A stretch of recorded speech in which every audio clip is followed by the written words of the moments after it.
The ability to hear from writers from Wales, but also beyond Wales, has allowed me to contextualise myself, not only as a writer, but also the work that I'm producing and the scene that I'm trying to evolve into.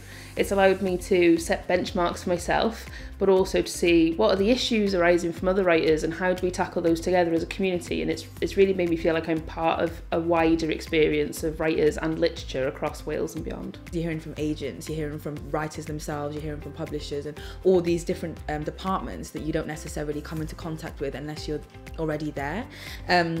So I feel like I've learned a lot more about the scene that I'm entering rather than just as well as who I am as a writer. So it's been fueling me in both aspects and preparing me for what a career might look like in this industry. They've really let us see beyond the curtain and to really get an idea of what the literary scene is as a career, not just as an aspiration or a dream. Mae'r rhaglen yma di really addysgu fi ynglyn â sut I creu gyrfa llwyddiannus allan o sgwennu yn hytrach na just dathlu a dysgu am y pethau creadigol sydd hefyd I bod yn really hwyl. I do understand how the industry works better. I think I have a clearer picture of what people in the industry want from writers and how to pitch work to people in the industry so that they will consider the work.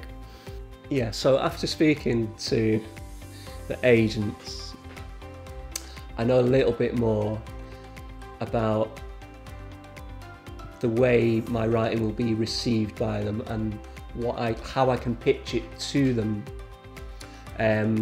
so that they will understand what I'm going for, rather than just trying to squeeze me writing into a pre-existing container. It's a world that I've never been part of, and suddenly I can see it for the first time. It's almost like a hidden world that has come into existence for me. And I know that I'm only at the start of my journey, that there's a lot more that I do need to know about these things, but I'm looking forward to finding out.